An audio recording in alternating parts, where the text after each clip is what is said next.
Right on.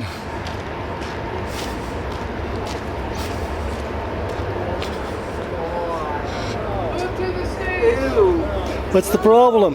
You can move. This is Make Alberta Great Again. Right on. Good to see you. Good to see you. Democracy in action. Alberta is great. Alberta is great.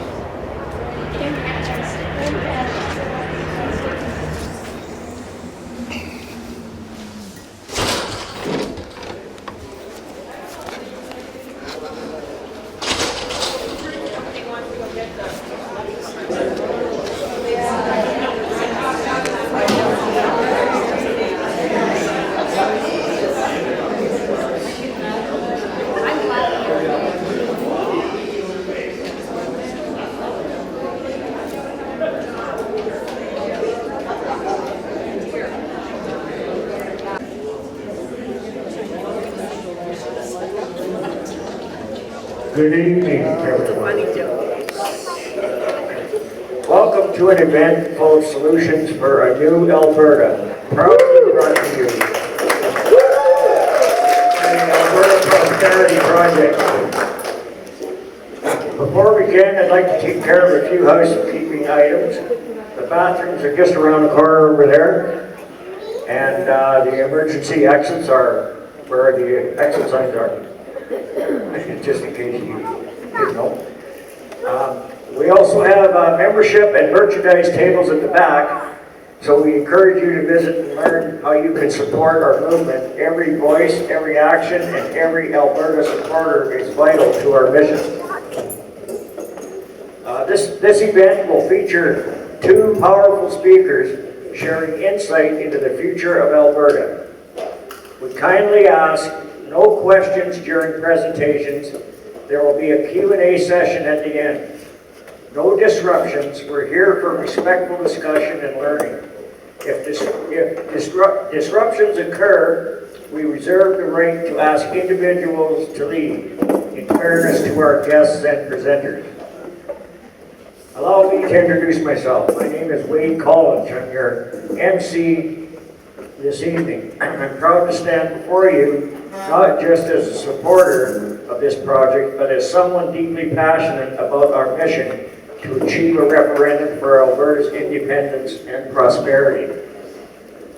So I never really put some things together until I heard these folks speak. And one of the most important ones I heard was when Chris Scott spoke about the amount of times that the federal government interfered in his life. And I didn't really put that in perspective for myself, but it happened to me a couple of times.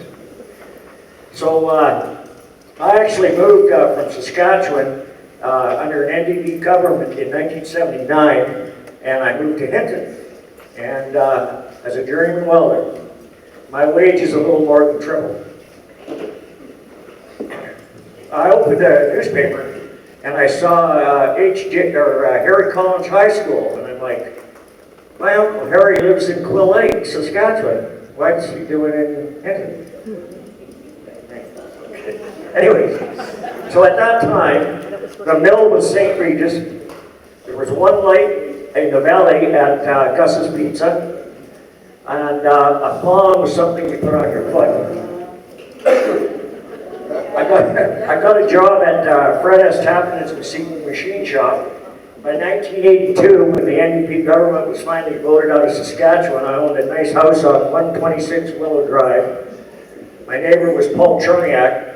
I can't remember my other neighbor's name, but he hated my dog.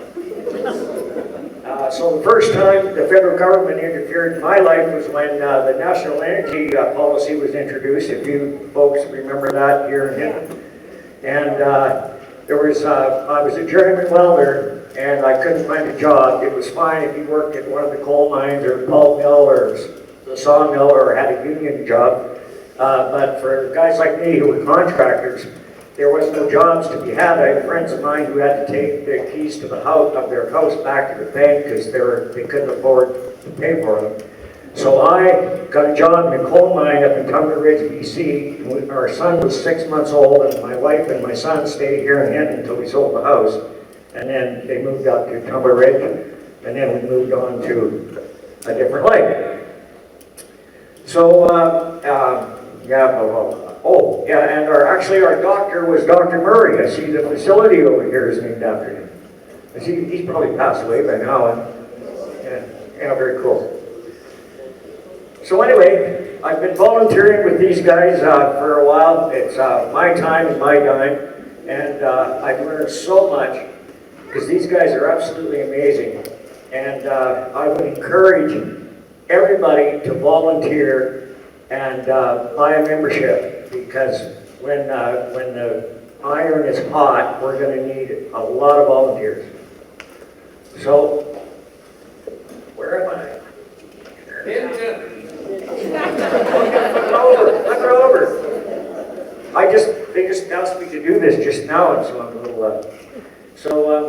For those new to our movement, the Alberta Prosperity Project is a non-partisan, not-for-profit educational society. Our mission is to educate, inspire, and advocate for all Albertans about the benefits of freedom and prosperity through independence.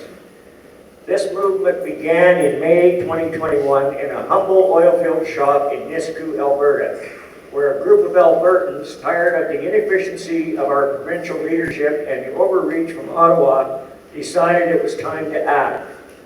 One of those humble and often heated beginnings, the Alberta Prosperity Project was born, and here we are today. So I'd like to bring up Sharon Roulette for a blessing. Oh, by the way, if anybody that can, at the end, could we stack the chairs 8 high? That would help a lot. Hi everyone, Sharon Roulette. I'm one of the regional leads for your area. I just want to be able to give thanks tonight for everybody coming out and being brave enough to come out and just listen. And I want to give thanks for everybody that's outside too. Hopefully they come in and have a listen to what we have to say. I'm giving a prayer that we please just have everyone come out with an open mind and just listen. Our volunteers are here to help educate everyone, and we just pray for a good night. Thank you, everyone. Thank you, Sharon.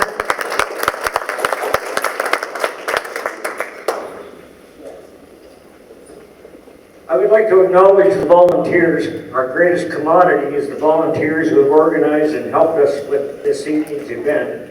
Our volunteers are vital to our success, and we sincerely appreciate each and every one of you. So give the volunteers a big hand.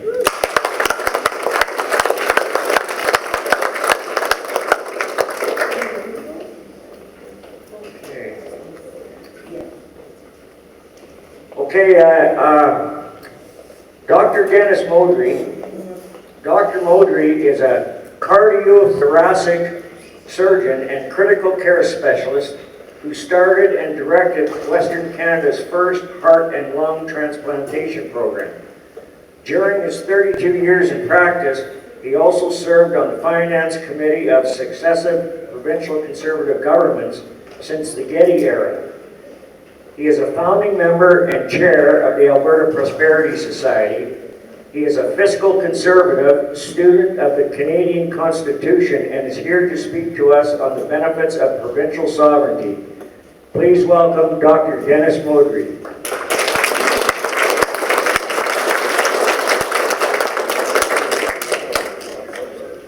Thanks, Wade. We can put the lights up if anybody would like to. So, starting off, thank you very much for attending this evening and walking the gauntlet outside, and really appreciate it. I did spend some time chatting with the folks outside. I did invite them to come in, but they were rather intransigent in their thinking. So with that, how many people here have been to a previous Alberta Prosperity Project event? Okay. That looks like about 25%. How many people here have not been, or have been to a previous event? Did I ask that question right? All right, so the first question, how many people have been here before? Raise your hand again. Okay. Yeah, doesn't that look like maybe not more than a quarter? So the rest of you have never been to an APP event? Oh, you've been watching? Okay, all right. So, well, then, how many people here that are already on the independence train feel that the only solution for Alberta is to leave? Absolutely. Okay, and how many people here are here for more information and are not sure? They're sitting on the fence. Okay, that's great. That's great. I'm glad. And hopefully at the end of this discussion that you'll have more information upon which to make a decision what you really would like to do when it comes to voting time. So let me just start off with a couple of cute short stories. The first one deals with George Bush Sr., the former president of the U.S. And he famously said that he hated broccoli. All right? He said when he was a kid, his mom used to force broccoli down his throat. He hated broccoli. Now that he's the president of the United States, no one can force him to eat broccoli. So it brings up, and this is a true story, by the way, true story. And it brings up a poll that was conducted a while ago, and the question that was posed to the public was, what's the most hated vegetable in Canada? And it turned out to be Trudeau.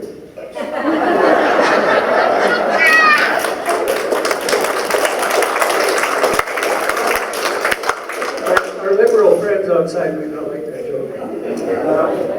The first part was true, the second part I conceded of. So, but it does bring up another story, and that's the one about the lady, very, very distraught woman who's sitting at the confessional, and she says to the priest, "Father, please forgive me, for I have sinned horribly." To which the priest responds and says, "My dear, what is it that you did?" And she said, "Well, last night I killed a politician." To which the priest responds and says, "Oh, my dear, I'm here to listen to your sins, not your community service." That always makes a smile. Okay, so is anybody here pleased with the outcome of the recent federal election? And if you noticed the electoral map after the election, what did you see? You saw that Saskatchewan, Alberta, Central and Northern BC didn't vote the way the rest of the country voted overall, correct? And why is that? Because there are much smarter people here in the West. There may be a lot of truth to that. But what there isn't in the West is cognitive dissonance. The willingness to listen to alternative perspectives on things. But when you look at the electoral map, like I say, it was very different outcome in Alberta, Saskatchewan, Central and Northern BC from the rest of the country. And it's primarily because our values and our culture is truly different. And when you think about what Trudeau did to us and what Mr. Carney is about to do to us, I think there is a significant alarm there, and we should be concerned.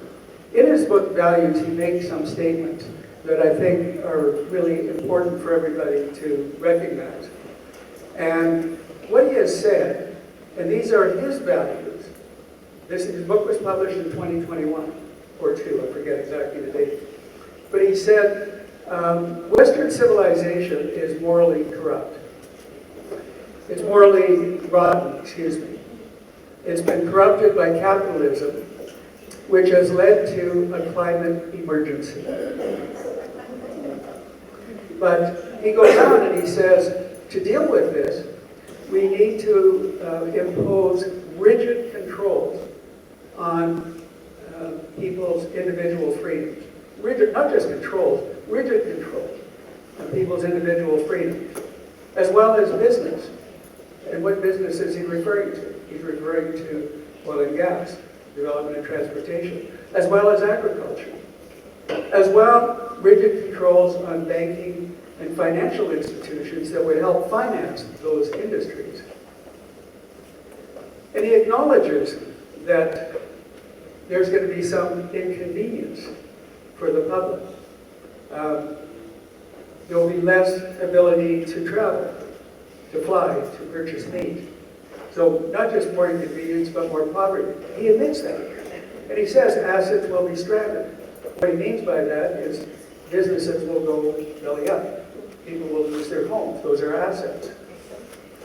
Your internal combustion engine vehicle will be unsaleable because he's aiming for net zero, and that looks like American is 2035.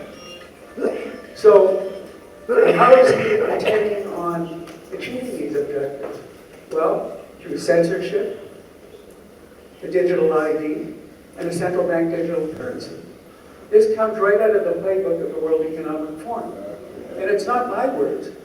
Those are the words of the people that are in charge of the World Economic Forum, of which not only Trudeau, but Mr. Carney in particular is a very prominent member of the World Economic Forum.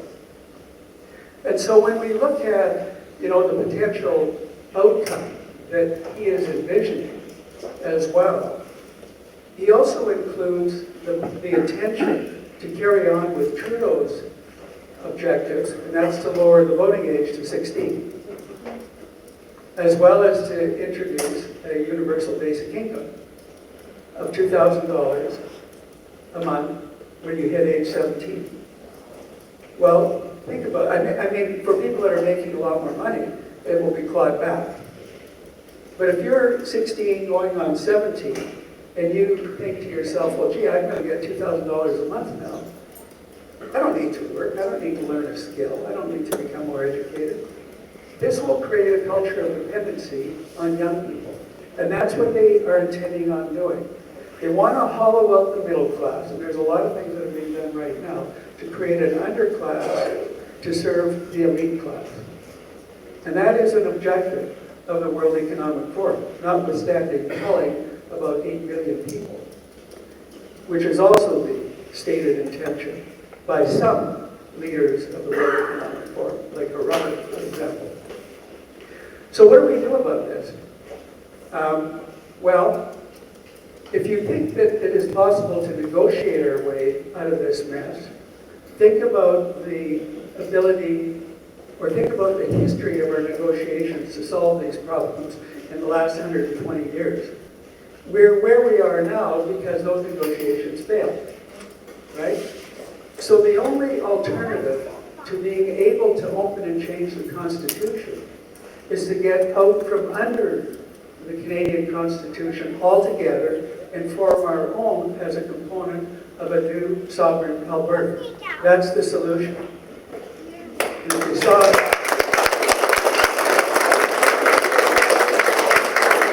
if anybody saw the series with Arnie Schwarzenegger titled FUBAR, he would say all the time, that's it, that's all. So in any case, that's it, that's all. But how did we get into this mess in the first place? And let's look at a little bit of history, because it's worth understanding, and then you can share it with your friends, and maybe some of those people out there will be hanging around long enough to talk to them. So, let's go back to September 1, 1905. That's when Alberta joined Canada, right? But so did Saskatchewan, and that was due to the efforts of Sir Clifford Sibley. He was the Minister of the Interior in the Liberal government of Sir Wilfrid Laurier. It's what he said in 1904 to an audience in Winnipeg that I think is really relevant to understand why we are where we are at this particular time. So what he said to this audience in Winnipeg are these words: "We desire, and all Canadian patriots desire," now Canadian patriots in 1904, before Alberta and Saskatchewan joined, were the people in the East, right? "So we desire, and all Canadian patriots desire, that the great trade of the prairies," that's Alberta and Saskatchewan as well, "that the great trade of the prairies shall go to enrich our people in the East, to build up our factories and our places of work, and in every legitimate way contribute to its prosperity. Its prosperity is the prosperity of the East. Did you hear anything in that statement that spoke to the prosperity of the West? None. So we started off, this was the point, the fix was in when Alberta and Saskatchewan joined. So we started off as a colony to serve the interests of the East. And we continue to this very day to be pillaged and plundered by Eastern Canada, by the Laurentian elites, by the federal government. And to this very day, we still are pillaged and plundered, and we're having values stuffed down our throats that don't align with the values of the West and the culture of the West. And if we look at this from an economic perspective, well, let's take into account equalization, the national energy policy, other confiscatory tax policy, and the cost of federal regulations. And we find that the amount of money that we've given to Ottawa is in the order of about $800 billion. And we haven't received a cent of that in return. Does that seem fair? Not so much. And Wade touched on the national energy policy. And it's important to make a point about the national energy policy because it relates to what Clifford Simpson said in 1904. And what happened after the national energy policy in 1980, of course, well, let's go back to the 70s. What was going on before the national energy policy? Alberta was booming, and many of you will remember that. People and businesses were moving massively to Alberta. It was a massive demographic shift of people and businesses.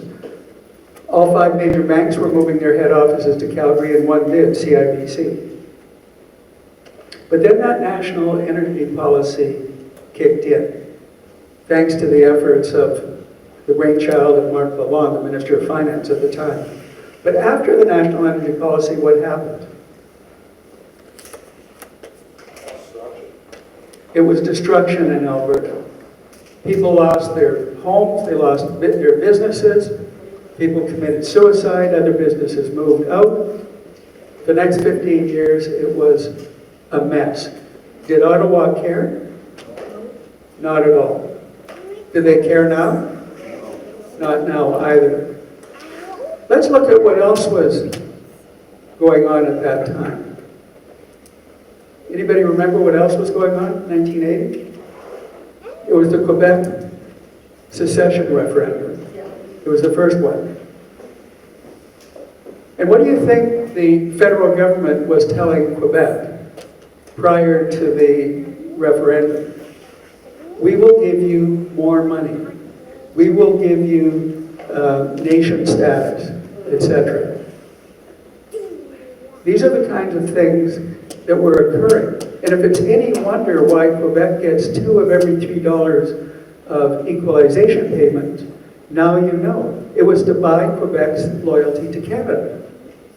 That's exactly what happened. Now think back to what I said about Clifford Simpson. When he created the circumstance in which Alberta became a colony to serve the interests of the East. Isn't that what the national energy policy did? To serve the interests of Quebec, which then accelerated. Of course, the national energy policy was eliminated eventually by Harper. But as a result of that kind of thinking, to buy Quebec's loyalty to Canada, this is why equalization is the way that it is. So let's look at more recent times. In the last several years, as Premier Smith has noted, $500 billion, $500 billion, and the Canadian Taxpayer Federation figures that it's $630 billion, but whatever the number actually is, whether it's $500 billion or $630 billion, it doesn't matter. That's the amount of money that would have been invested in Alberta, but wasn't invested because of federal regulation and taxation. That's why that money wasn't invested. Had it been invested, going through the economy, that amount of money going through the economy would have contributed or stimulated trillions of dollars of increased GDP. which would have benefited not just Alberta, but all of Canada. And when we looked at what the Frontier Center for Public Policy research paper that came out a few weeks ago revealed, is that because we can't get our oil and gas to international markets, we're losing $26.5 billion a year. That was that study. So putting it all together, is it any wonder then, when you look at economic growth of all industrialized countries in the world, all industrialized countries in the world, economic growth is dead last compared to all of those other countries. And it's pretty obvious why, isn't it? Federal regulation and taxation. It's hard for business to invest when there isn't a business case. Business needs to make enough money to pay its expenses and a little bit more to grow. And if it can't do it, it's not going to subsidize the public. It wants to provide a product or a service for the public at a competitive advantage to other businesses. And that is stifled by the federal government, which wants to control everything. And once it gets to control the means of production, we have full-on communism. All right, so where are we at now with some other things? Let's look at property rights. As David Lametti has stated, the former Minister of Justice in the Trudeau government, he said, Canadians don't have the right to own property. Did you folks know that? Did you know that you do not have the right to own property? Well, you don't. Under the Canadian Constitution, you don't. And so, how do we get out from under this? Well, that's what we're aiming to do. But let's look at this from the perspective of sovereignty, okay? I want to talk to you about individual sovereignty. What does the term sovereignty actually mean? It means self-governance, freedom from external interference. It's not a left or a right issue politically, because everybody benefits. Sovereignty pragmatically is freedom from persecution. When I say freedom from persecution, what does that I mean? It's freedom from political persecution, economic persecution, cultural persecution, religious persecution, and regulatory persecution. Don't you want to get out from under that kind of persecution? Some of you have probably experienced any one of those or all of them, particularly in the last several years, particularly during COVID, right? Exactly. So when we consider sovereignty, then let's consider the provincial government's perspective on sovereignty. What did the provincial government do on one of their first actions on being elected, the UCP? They implemented Bill 1. What was that? It was the Alberta Sovereignty Within a United Canada Act. Why was it implemented? It was implemented for a very simple reason. Because the provincial government wasn't happy with federal overreach of provincial constitutional authority. And so what has the Premier done? Well, Premier Smith is smart. She is very persuasive.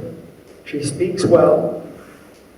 But does her rhetoric align with the outcome of what it is she wants to do? Let's touch on that for a second.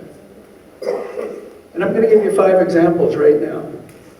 What she could have done, and still might do, but hasn't yet, is to take control of 5 things, which all she needed to do was inform the federal government that Alberta's going to take control of provincial policing, Alberta pension, immigration, provincial tax collection.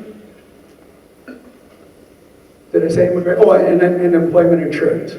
I just about had a Biden moment there. Not yet. It's probably coming, though. Hopefully not. So she could have taken control of all 5 of those things. Think about Quebec. Quebec has control of provincial policing, immigration, and provincial tax collection. Ontario has control of provincial policing. And there's benefit to each one of those areas. For one thing, it would have been a semblance of sovereignty. Okay, but she hasn't done that yet.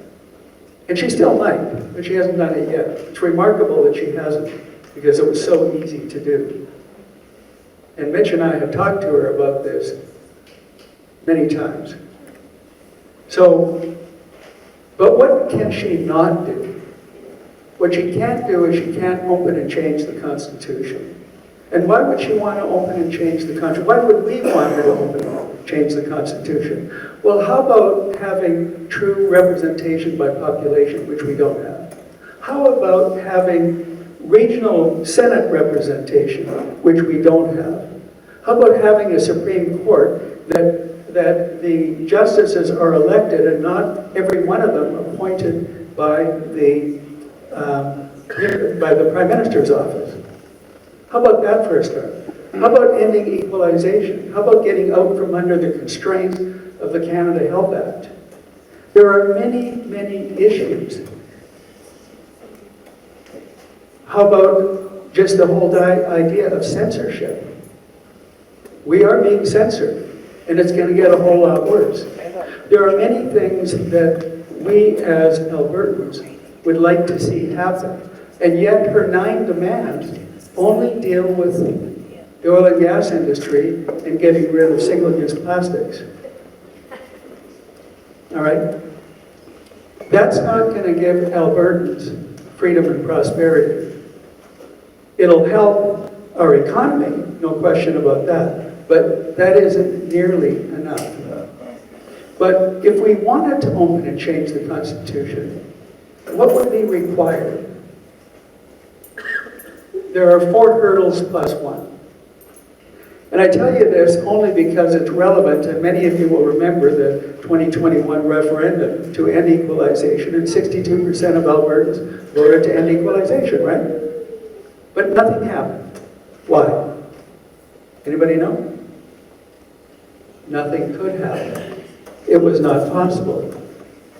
When Jason Kenney agreed to hold a referendum on ending equalization, that followed the Fair Deal panel. And that Fair Deal panel was people and businesses speaking to the panel, saying these are the things that we would like to see happen. And there were so many issues that were raised that the provincial government under Kenney said, well, let's throw them a bone. Let's throw the public a bone.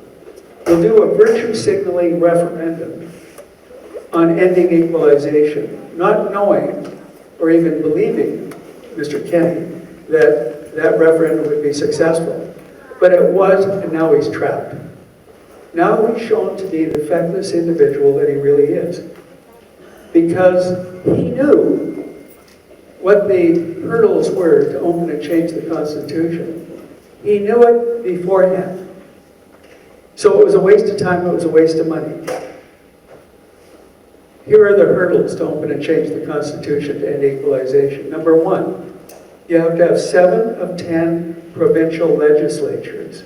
7 of 10 provincial legislatures representing 50% of the population to agree to open the Constitution to end equalization. And that would be the same for any single constitutional change. All right, the second hurdle is that you would have to have a majority vote in the House of Commons to ratify the first hurdle to end equalization. The third hurdle is that you would, oh, by the way, since we don't have representation by population in the House of Commons, how's that vote likely to go? And then similarly, we don't have near the representation in the Senate that would be required, but the Senate is the third hurdle that would have to ratify opening the Constitution and ending equalization. And the fourth hurdle, believe it or not, as bizarre as this is Quebec has a de facto veto on any constitutional change. All right? It's like this is rigged. Well, that's what I said. The fix was in right from the time Saskatchewan and Alberta joined Confederation in September 1, 1905. So now, if a 1 in quadrillion chance that you got through those 4 hurdles and there was a constitutional battle, how would that constitutional battle be resolved? It would be resolved through litigation, and the deciding body would be the Supreme Court. Of the 9 justices, 3 come from Quebec, 3 from Ontario, 1 from the Maritimes, and 2 from all of Western Canada. So do you think the Supreme Court, in the majority of these kinds of litigation, are going to side with the West? No, they won't. This is the problem that we have, ladies and gentlemen.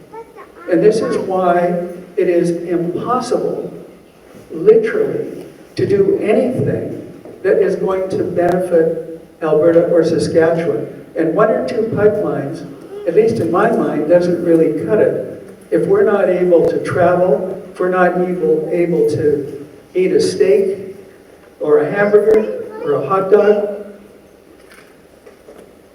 you see the point. These are the kinds of restrictions. Or drive, I don't know, I've got nothing against people who own an electric vehicle. All well and good. But there should be choice. That's one of the things that we like in society is choice, the ability to choose. What we eat, where we go, and when we want to go somewhere. These things, Mr. Carney wants to restrict, all in the name of climate change and inhibiting CO2 production. Mitch will talk to you a little bit about the futility of this and the waste of money that is intended for carbon capture and carbon storage. I don't think anybody here in this audience would be happy with the provincial government spending $30 to $50 billion of your money for carbon capture and storage. Okay? This is another issue that needs to be addressed. So how do we go from where we are now to sovereignty? And this is one of the things that we've mapped out very carefully. Okay? We've been working on this for quite some time. We know exactly what needs to be done, and here it is. So the pathway for Alberta to become a sovereign country begins with an understanding of the Clarity Act. Okay, so for those who are unclear of the Clarity Act, let me provide clarity to the Clarity Act. So it goes like this. In 1995, that's when Quebec had its second secession referendum. And it missed by a fraction of a percentage point at that time. But a couple of years later, the federal government, nervous about Quebec's secession, asked the question, does a province have the unilateral right to leave Canada? And they posed the question to the Supreme Court. And that was called the Quebec Secession Reference. And the Supreme Court did a very detailed analysis. And from that analysis was born the Clarity Act. And these are the criteria for a province to leave Canada based on the Clarity Act. Number 1, you have to pose to the public in a referendum a very clear question. Number 2, you have to have a very clear outcome.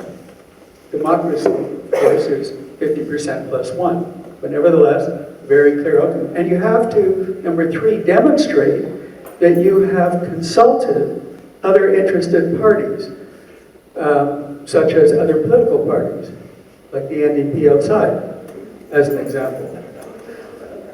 And you know how that consultation will go. And you have to demonstrate that you've also consulted with the Indigenous population, which would benefit massively from Alberta sovereignty. And then once you've done that, then you have a referendum. And that referendum, once it's successful, obligates the federal government and the other provinces to negotiate with Alberta. Okay? It obligates the federal government and the other provinces to negotiate with Alberta. But what it doesn't do, it doesn't provide clarity on what happens if the negotiations fail. All right? So if they fail, what does that mean? If negotiations fail, it means that ostensibly, Alberta can't leave Canada. Ostensibly. All right? How do we get around that? Well, fortunately, there is a solution, and you'll like this solution. When you analyze not just the Clarity Act, but the Supreme Court analysis of the Quebec secession reference, you find sections 154 and 155 that provide clarity. Okay. Section 154 says that if a region feels as though it is subjugated, dominated, exploited, and its self-determination prevented, then you have a right to hold a referendum to leave. All right? This is outside the Clarity Act. This is international law. Section 155 says, political and legal legitimacy then comes when other countries acknowledge that successful referendum. So what we know already, because we've met with senior U.S. officials, that the United States will acknowledge Alberta's sovereignty. They're not interested in Alberta joining the U.S. There are other hurdles. So we're specifically focused on Alberta becoming a sovereign nation based on a successful referendum and based on other countries acknowledging that successful referendum, in which case Premier Smith, who's no longer Premier Smith, she's something in between Premier Smith and perhaps President or Prime Minister Smith, who's able to then say to the public, ladies and gentlemen of the public, citizens of Alberta, we've had a referendum on secession. We have a plurality in favor of secession. The U.S. called me this morning and said they acknowledge Alberta's successful referendum. And, ladies and gentlemen, today I declare Alberta a sovereign country. All right?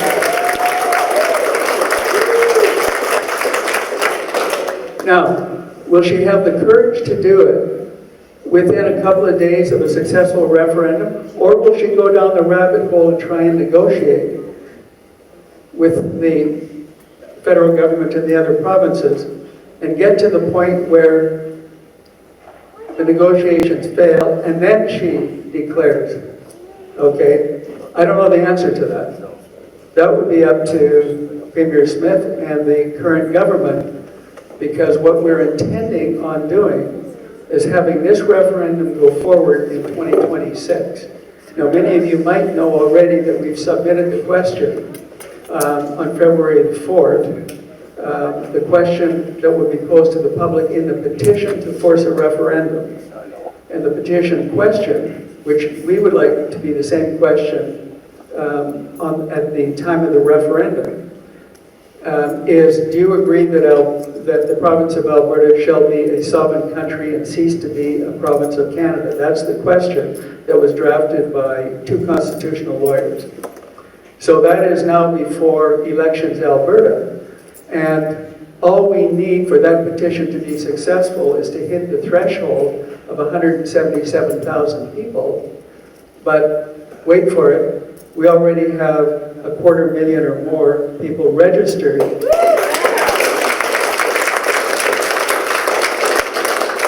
So there's no question that the petition will be successful. And then once that petition is successful and it's validated by Elections Alberta, it then is transmitted to the provincial government, and then it's up to the provincial government to decide on the date of a referendum on secession, and that is the process. So let me leave you with a question, okay? We're going to pretend for a moment you're all Ralph Klein, all right? Okay. And the reason we're going to do that is because in January of 2003, Ralph was a good friend of mine. And we were at the annual general meeting in Red Deer. And I said to Ralph, we're just talking privately. And I said, Ralph, all the Ralphs here.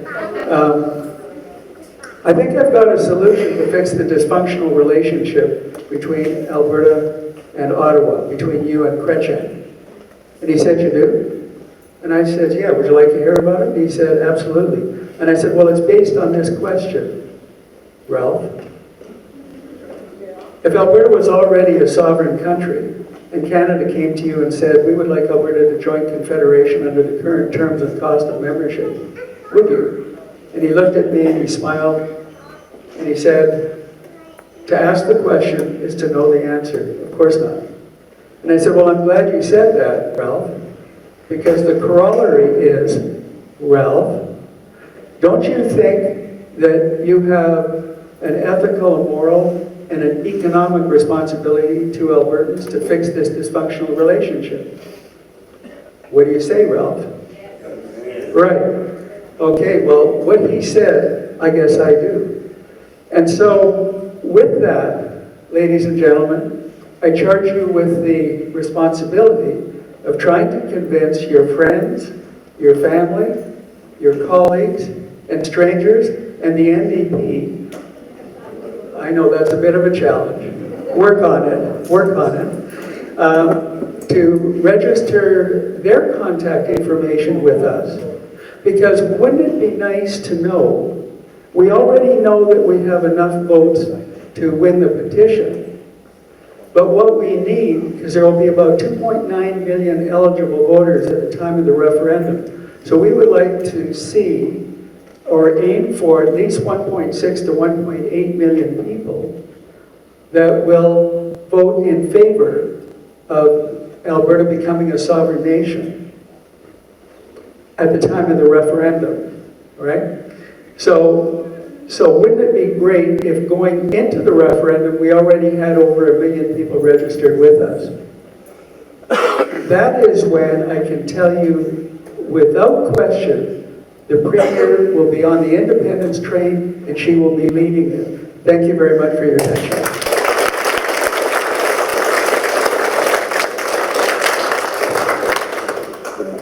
Thanks, Dennis. How about another round for that man?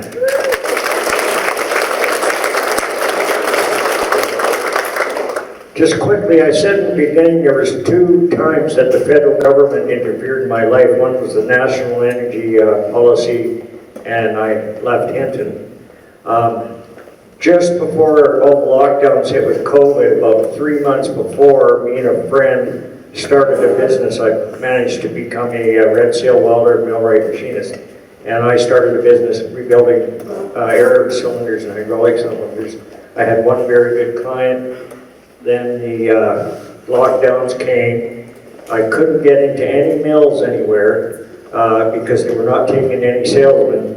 So we kind of flopped around for about a year, and then we didn't get any loans. But so finally I said to Aaron, I said, let's just finish it. And we sold everything for nothing and went home.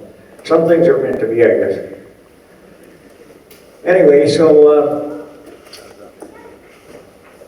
Mitch Sylvestre is the owner-operator of Sylvestre Sporting Goods, a well-established store in Bonnyville since 1989.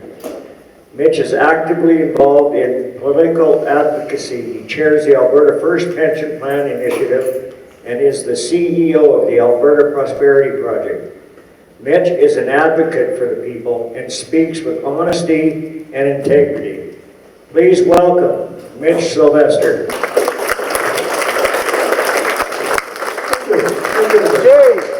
I'll clear that up. So we had a busy week at the project last week.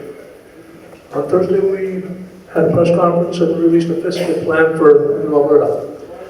And all the things I see online says that can't be possible. In actual fact, it is kind of even on the conservative side, as far as we're concerned, because we didn't want to overplay it.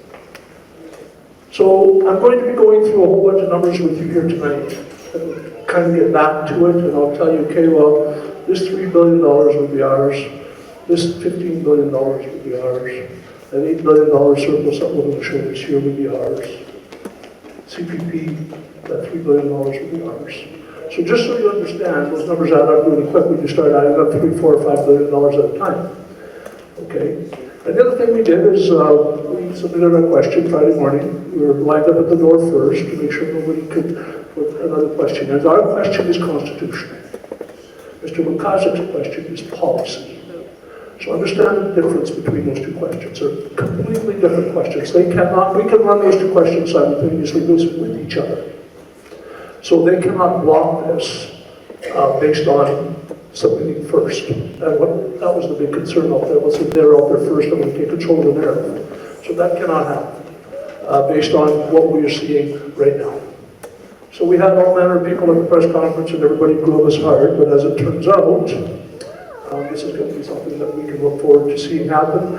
My big concern is, of course, there's so much at stake here that everybody's going to try really hard not to allow us to walk away with the free and independent Alberta. I can promise you that.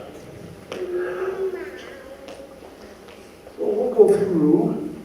So, April 28th, one of the most depressing days of my political life, and I had only been in politics really for 3 years. I never had much to do with politics before that. I was busy raising 5 kids and running a family and coaching and doing all the stuff that the reasons I moved to Monaco for. Fish in the spring, lake in the summer, hunt in the fall, cross-country ski in the winter, and work in the middle, and chase my kids around. Wish I could afford that. So at any rate, here we are, April 28th, and I learned that lesson again, the same one that I learned over and over and over again. Politicians will not save us. And we have to save ourselves. And we have to be responsible for that. And now, we really believe that this is the one time where you can really save yourselves. We've been all over Alberta now. This is my 27th or 28th presentation on this topic. And I'm going to share something with you.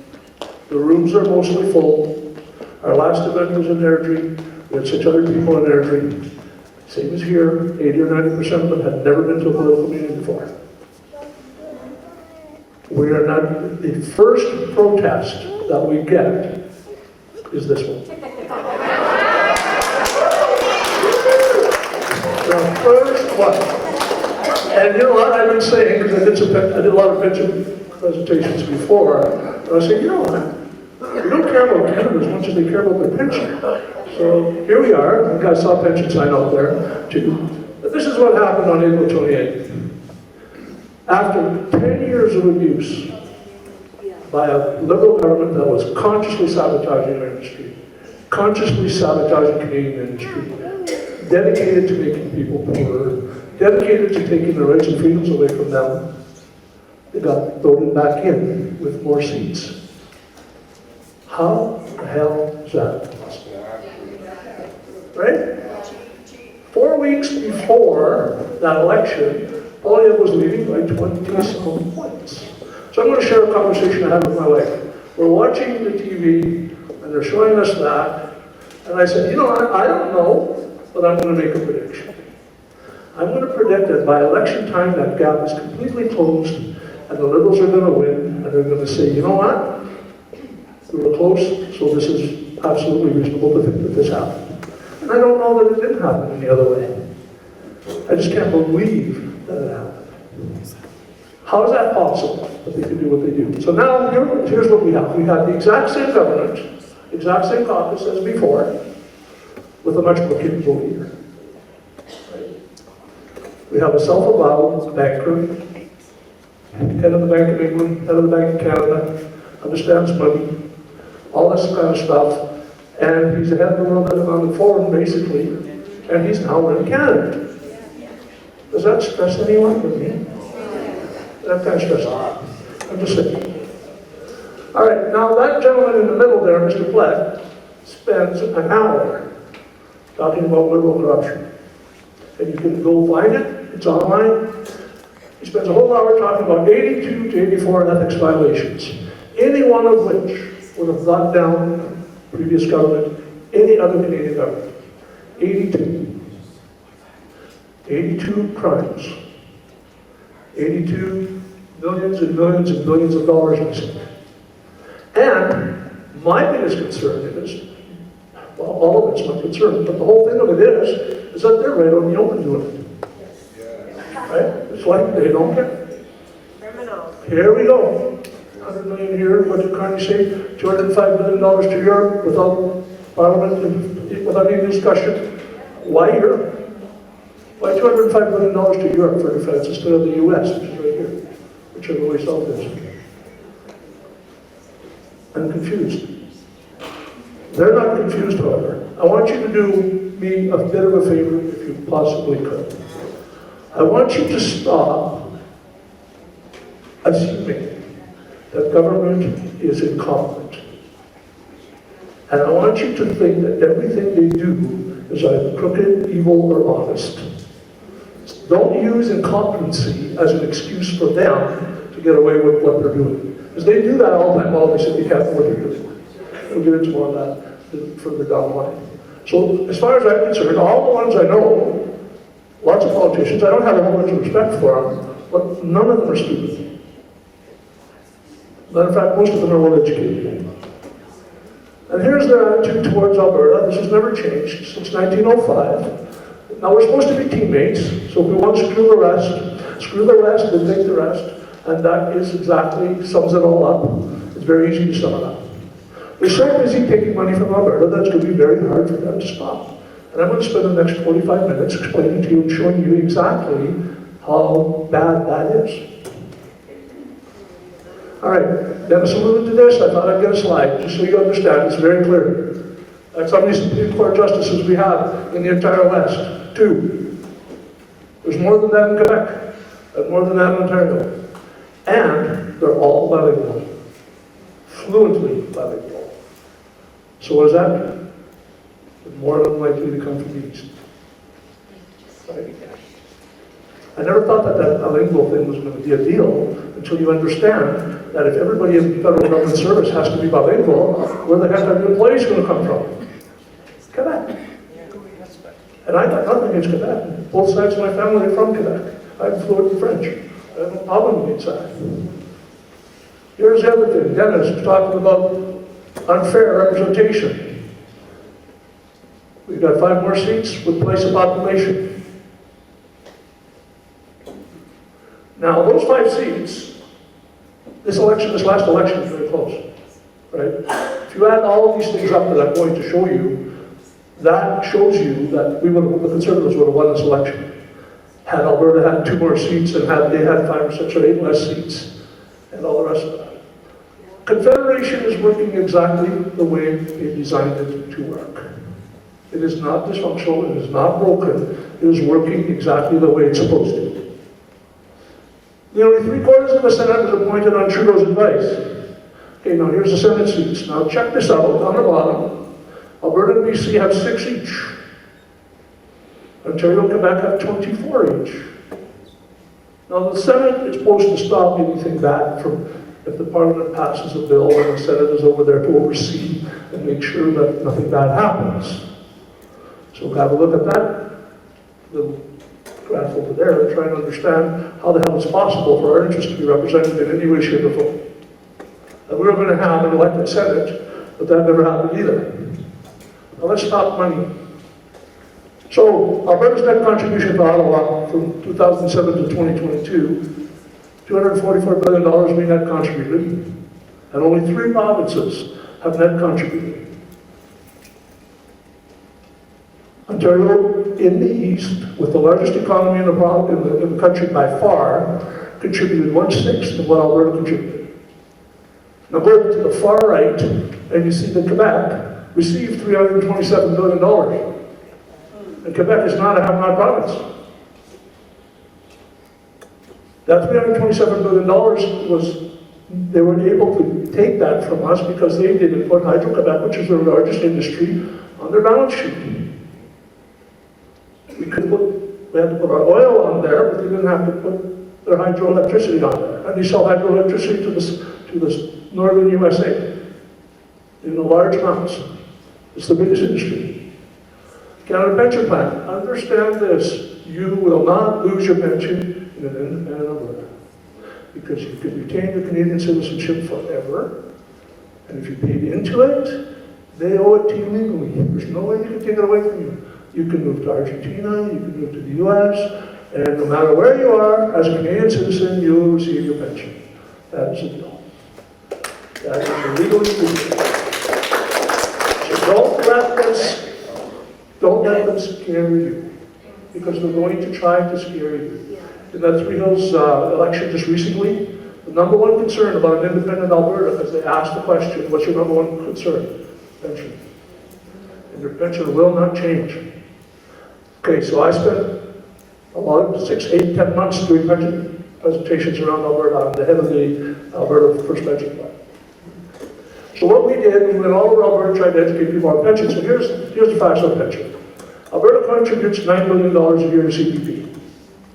Alberta seniors collect $6 billion. We have a $3 billion overage. Without changing anything, we could give our seniors a 40% increase in pay. Without changing a thing. Our workers will support our seniors and give them a great big increase in pay. So the Canada Pension Plan Act also says that if you overcontribute, that $3 billion goes into a fund for you, Alberta. We overcontributed $3 billion this year, $3 billion last year, and we've been overcontributing for, I don't know, 60 years. That money, plus interest, belongs to the province that contributed it, and this is an Ontario deal. Ontario said that if we overcontribute, we want to be able to pull out at any time, which references what Dr. Modry was saying, that the Premier can pull out at any time she chooses, and have that money come over to us. Ottawa owes us $380 billion in the pension fund. Just understand how much money that is. Now my question, there's two questions that come out of that. Why has the Premier not pulled us over? She's flat out said it's a no-brainer. I questioned her on that in public. You can actually go to that Monument Town Hall. It's all paid. I asked her point blank, Mr. Premier, why would you not bring that pension plan to Alberta? It's a $380 billion asset. No comment. Well, possibly. But here's the rest of it. The rest of it is, how much interest does that generate? According to the CPP, they're getting 9.5%, which according to them is what they're getting. I believe that's high, but let's just say they are. So that's $35 billion a year. $35 billion a year would pay your pension for every senior in Alberta for 6 years without another penny of interest or without contributing any money. Just that. And that $380 billion by itself would pay your pension for 65 years, all by itself, without paying another penny in and without collecting another penny of interest. So even if they give us half at $190 billion, that's 32 years of pension guaranteed without contributing a penny or collecting a penny of interest. Is your pension safe? Just asking. My concern is that money's not there. That would be my big concern. However, that's not for me to say. I want them to say, no, it's not there. And we can't give it to you. But however, they print money. And that's going to be a big part of what we're talking about here today. Equalization payments. Okay, now we just talked about $3 billion there in pension. We're going to talk about another $13.6 billion in equalization payments, which we give to Quebec. So we're now at $17 billion surplus. Okay? And we haven't got any money back from pension, which is $360 billion, and the interest on top of that would add to that surplus. So that's last year. This is this year. It doesn't change. We pay $14 billion a year to Quebec just to keep them in confederation and keep them happy, because they're not a have-not province, and they balance a budget. And we, however, this year we're going to show a deficit, but the actual fact, we're going to show an $8 billion surplus, what I understand here the other day. So let's add that $8 billion to that pile that we're talking about now. 13 plus 3 plus 8. We're talking a $4 billion surplus. All right, Dennis alluded to this. And this is absolutely key to what we're talking about, so we're going to repeat it. Now, I want you to understand something. Mark Carney's mom is Maggie Trudeau's husband's sister. So Margaret Trudeau, after she divorced Pierre, remarried. She had 2 children with this guy. And this guy's sister is Mark Carney's mother. So they're cousins. So just understand how tight that is. Mr. Freeland is godmother to their children. So what we're talking about now is a group of people that are controlling our money and controlling our politics. Everybody said, oh, you hate Canada. Well, I actually don't hate Canada, I hate them. That's what we're talking about here. These are people. I played hockey a long time, and through the years I was playing high-level amateur hockey, and we could get guys that would just come down from the NHL, and then they would come down and play at our level. And, it was the talk in the dressing room and all the rest of that. And the thing of it is that the one comment that never left me is there are people just like us. They put their skates on one at a time. And these people are just people. They're not entitled to all of your money. They're not entitled to all the money that you earn. They wouldn't know how to drill oil. We do. They wouldn't know how to run a farm. We do. What they know is how to control money and take money away from us. Because they've been doing it for a good long time. And the decision that we're going to make right now is we're going to continue to allow that. I sincerely believe that banking establishments are more dangerous than standing armies. That's Thomas Jefferson. Why is that? So I don't know if you're aware of this, but the Fed in the U.S. prints U.S. dollars. And the Fed is a private company. It is not owned by the U.S. government. So the U.S. government buys U.S. dollars from a private company. Wrap your head around that. Okay, so just wrap your brain around that. Try to understand this. And this is the thing. I have a cousin who's an accountant, and I was at a family event the other day, and I said, I want you to explain something to me. How the hell does the government of Canada put $300 million out of thin air? It doesn't exist. There's no backing for it because they got rid of the gold reserve. There's absolutely no backing for it. And then they give it to the people, but then we owe interest on it. Who the hell are we paying this interest to? And he's told me, I've read multiple books on this, and there's no answer. So I'm going to try and add something to this. Those guys back there, those bankers, are collecting interest on money that doesn't exist, right? And they're saying that our kids are going to be in debt for all this time based on an asset that doesn't exist. So all they did was they took this number and they printed it, and then the central bank borrowed it to our government and to our people, and then we're paying interest on nothing. They do that with a mortgage. I don't know if you're aware of this. So when you go see CMHC, they give the mortgage, they give the bank a number, and then you make the money by paying the principal and the interest, right? And so the bank gets the interest, and somebody gets interest from the bank. But who that person is part of our problem. Now, this is all about money. I believe these people are tyrants. There's absolutely no question in my mind they're tyrants. And tyrants have many things in common, but one of them is they get really rich, and the people they represent get really poor. And that's the problem. And it would have been half bad going at the rate that they were going before, but now they always do the same thing. They overreach. They always grab too much. We would have not minded taxation up to a certain level, but when it gets past a certain point, I'm going to share another useless fact or not with you. Never has a population been taxed to the extent that we've been taxed that has not gone to war in history. This has never happened, where we got taxed to the point that we're taxed at, that the people have not revolted. So this, he says, Western society is morally rotten and has been corrupted by capitalism, which is brought about a climate emergency, which requires rigid controls on personal freedoms. That electric car thing is exactly that. They don't work here. They don't work here. In the wintertime, the battery capacity goes down to 25 or 30%. They don't work here. Just understand what kind of infrastructure it's going to take. If every single one of us buys an electrical car, how the hell are they going to charge them? And here's the question. I have a particular passion for boats. I have a couple of boats, one bigger than the other. I'm replacing batteries on those damn things every year. And I buy good batteries. I kept wondering, what the hell do they do with all these batteries? Can you imagine what's going to happen when we all start these cars and the batteries start running out? Millions and millions and millions at a time. What are they going to do with all these batteries?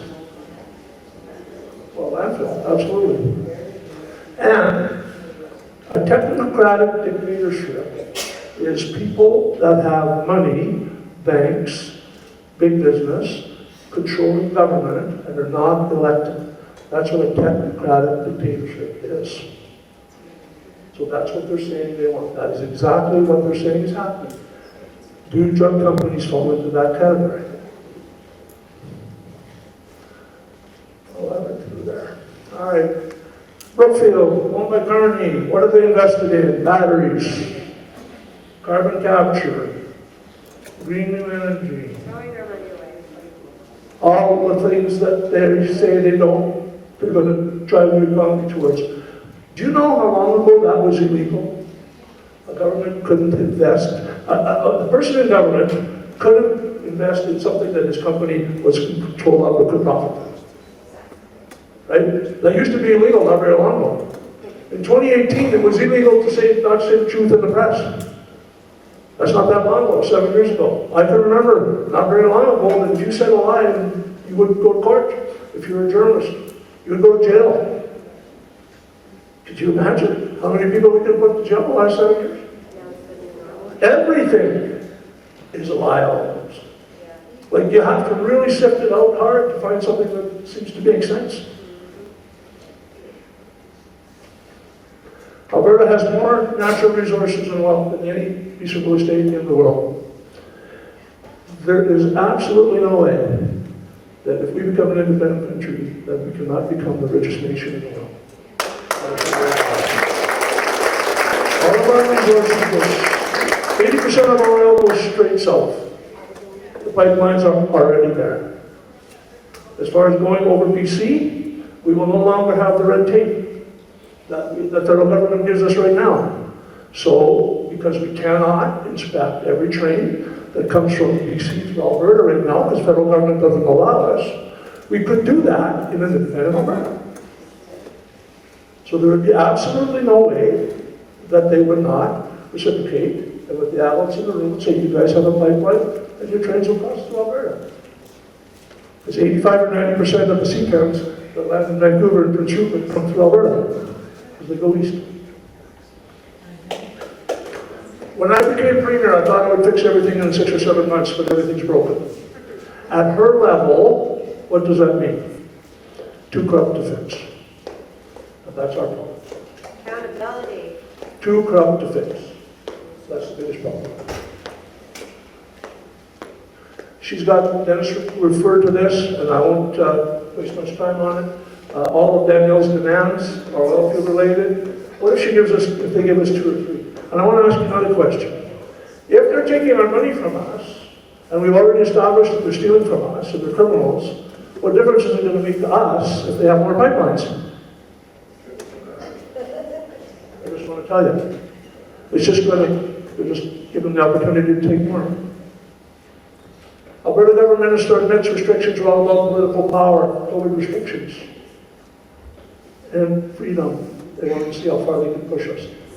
Let's not take it another step further because people get upset when we talk about COVID. We'll go by it. Censorship. You don't know what you don't know. And if you don't know you're being censored, what about your kids? So you understand that if they're censoring everything, and they're even censoring online harms bill now, all the independent media outlets, so you understand that they're going to control the information. What's the first thing that tyranny does? They control the information. If they control the information, then how hard is it to talk those people that listen to the CBC all day, every day, into coming over here? Like, I'm just gonna ask you a question. If we started telling them what I consider to be the truth every day, what would happen?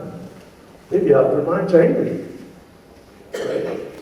But they don't know what they don't know, and then they're indoctrinating our kids, so 20 years from now, it'll be less of a problem dealing with them, because they'll be all on the same page. That's the point of all this.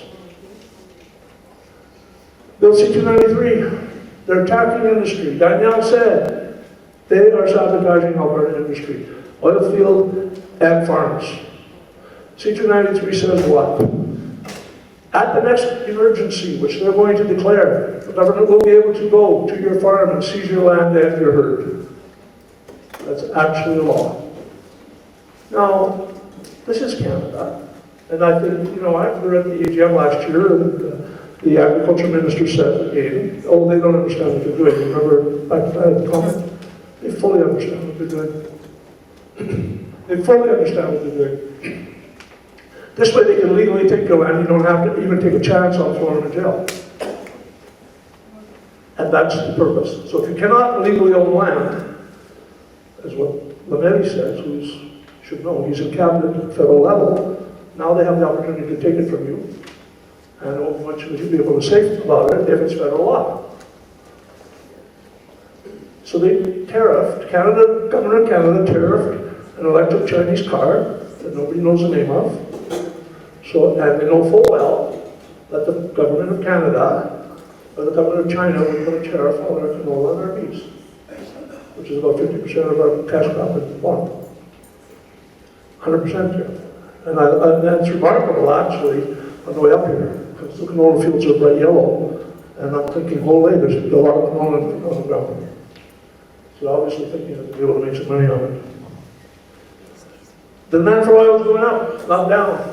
We use oil to make the floor here, your shoes, all manner of stuff that you're wearing. Alberta oil, actually, with the heavy oil, is actually better oil for that than the sweet stuff from the our oil makes better plastic and all the rest of that. The only problem with our oil is that there's only very few places that refine it, and that's in the southern U.S. So understand this. This is kind of a fact, but I don't think it's a useless fact. There isn't a refinery industry in Canada that can refine heavy crude. So what good would a pipeline from here to there be right now? There's no benefit to us. All right, those harming Alberta only. The blocking pipelines is a tanker ban, that's Alberta only, Western Canada only. So understand, Alberta produces 87% of Canada's oil. So anything that stops it from being shipped on the west coast hurts Alberta directly and nobody else. Saskatchewan produces a little bit, and that's the rest of it. They block oil and gas investment. And this is the money that Dennis alluded to that is costing us $500 billion. But that money has been spent somewhere else. But the problem with that is it has not increased our economy and made our businesses better, and it's taken jobs away from our people. And the design there can only be one thing. It's designed to make you poorer. Like it or not, there's no other explanation for them to put all this massive red tape in and sabotaging our industry. Because they don't want us to be too independent and too rich. If they're going to haul out the middle class, they're going to have to take and make you less wealthy. Because people that are financially independent are a lot more likely to be that, very thin, independent. And this is about right here, is they pulled the pin on an $11 billion gas production plant in Kitimat. Remember the Germans, the Japanese, and the Greeks came here and they wanted our natural gas? And our Prime Minister said, no, that's not in our plan.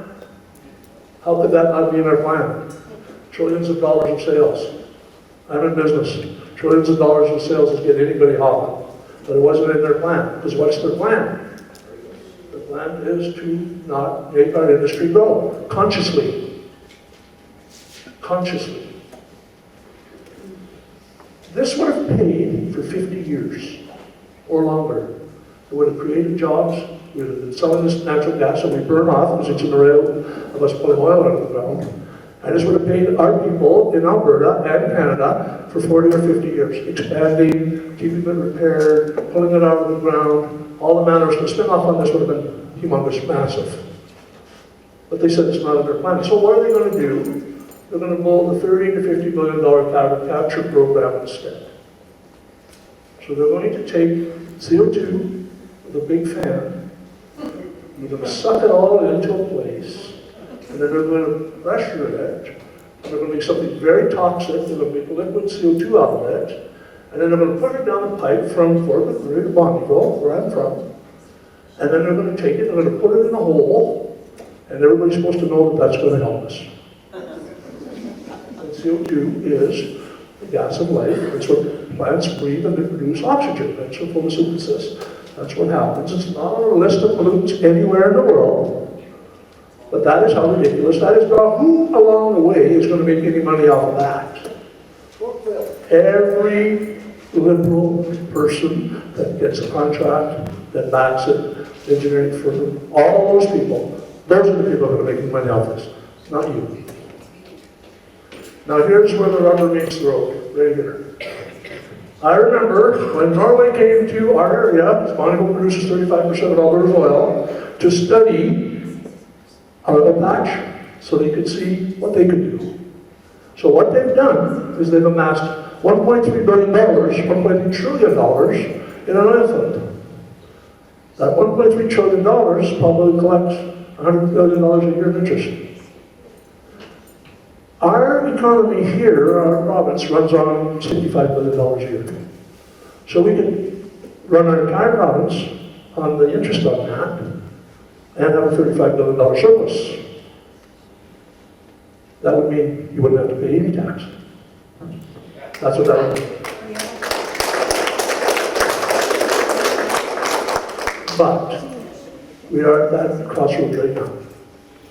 So now we decide if that's what we want for our kids, or that's what we want for our kids. Those are the decisions that we're making now. Because they're going to continue to take it from us, because they have been doing it for 100 years. They're going to continue to do this. All of that money went east. All of it. Dennis said $800 billion went east. Well, that's 1.3 trillion. I mean, it's not that close to $500 billion. It's, it's a hell of a long ways from zero. The province of Alberta is $100 billion in debt. How is that possible? How is that actually possible? Well, it's very easy. The money doesn't stay here, it goes somewhere else. And not only that, they're going to cut production. So they're going to kill the industry. They're going to take it from where it is today to another spot. It's going to cost us 50,000 jobs if they continue to do what they want to do. The Premier's yelling our head off. You can't carbon capture or count our carbon production because this is what it's going to do to us. It's my favorite slide. The carbon taxes cost Canadians billions of dollars over 5 years, hurting the economy while reducing CO2 emissions by 11.9 gigatons. China emits 11.9 gigatons of CO2 every day and a half. And they increase their CO2 production by 10% a year. And, to make it worse, where does the coal come from? Alberta. And because coal is dirty, they buy it at a discount. It's a nice plan, if you're on the other side of it. All right, and this global warming stuff, it's alive at night. Okay? 100 out of 111 fires in Manitoba are caused by people, and they know that. And that's not new. You guys who live in the forest, you guys understand that. But in Bonneville, the firefighters, when we were kids, used to drink beer with us, and if there wasn't a fire, they'd go snorkeling. So that's not new stuff. All right, here's my other favorite slide. So this is what we pay in tax. Carbon tax, personal income tax, corporate income tax, goods and services tax, excise taxes, fuel excise tax, alcohol excise duty, tobacco excise duty, cannabis excise duty other than alcohol, tobacco, and cannabis, customs duties, air traveler security charge, luxury tax, provincial territorial tax, capital gains tax, land transfer tax, media tax, regulation tax, CPP tax, business tax, estate tax, which is not on there, and they're going to tax your house if it's paid for, up to 5%. Have you heard that one? Up to 5%. They haven't decided what they're going to take, so, even if it's 3, if you've got a, $600,000 house, that's $1,500 a month in taxes on your paid-for house. Do you know what? You know how the estate tax works? It works for people in high income levels. But let me make you understand something. When you die, you become that person. Because everything that you've earned over your whole life, maybe $600,000, $800,000, $1 million, is what your estate is going to be. Even if you own a house and it's paid for, that's $500,000. That puts you in the high income bracket. So guess what your tax rate is? 65%. So if you pay, this is still numbers judging. If you pay $200,000 for your house, and it sells for $6,500. If you pay $200,000 for your house, and today it's worth $600,000. There's a $400,000 capital gains. You will pay 65% tax on that $400,000. That's legit. I'm not making this up. So what does that do? That makes you poorer and doesn't allow you to transfer your wealth to your children. That's exactly what it does. So who gets it? They do. Are you okay with that? Honest to God. It's too wild to can't even make that shit up. That's where it's at. That's what's happening to us. That's why everything seems like it's off kilter. Because it is off kilter. And that's why 6 weeks ago, I wouldn't have even thought about any of this. Now I understand what's going on. And I said, well, there's only one way out of this. We have to stop everything and start all over. There's absolutely no way that we can make any change any other way. Now the rest of the money, some of this money that they get, they give it to all these other countries. So I'm going to ask you a question. The reason the slides there is, since we already understand that they're spending a lot of their brain space trying to get money from you, if you were, let's pick somebody, let's pick Iraq, who is a bigger oil field than us, right? And they give them $1.08 billion. If you were president of Iraq, and the Canadian government said, we're going to give you $1.08 billion, but we want $600 million back through the back door. What would your answer to that be? You'd be $500 million ahead. Right?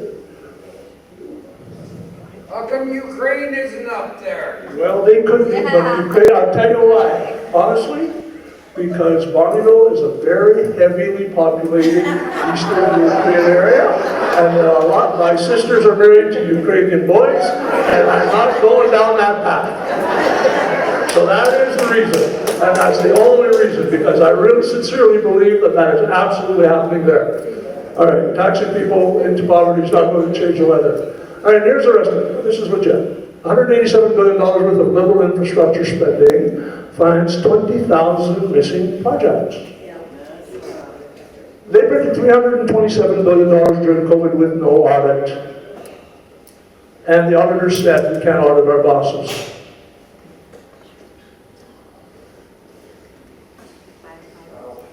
Doug Ford, here you go. He got his house broken into. Remember, Ontario was the bastion of gun control, right? But he got his house broken into, so now he wants to shoot them. You should be allowed to shoot criminals who went into your house. You know what his problem was? He should have left his keys by the door, right? That was his idea. Leave your keys by the door. So another thing that tyrants like to do is take your guns away from you. So before we start this part of this, let's say that the average Canadian citizen is 4 times more likely to commit a murder, the average Canadian person, than a licensed gun owner in Canada.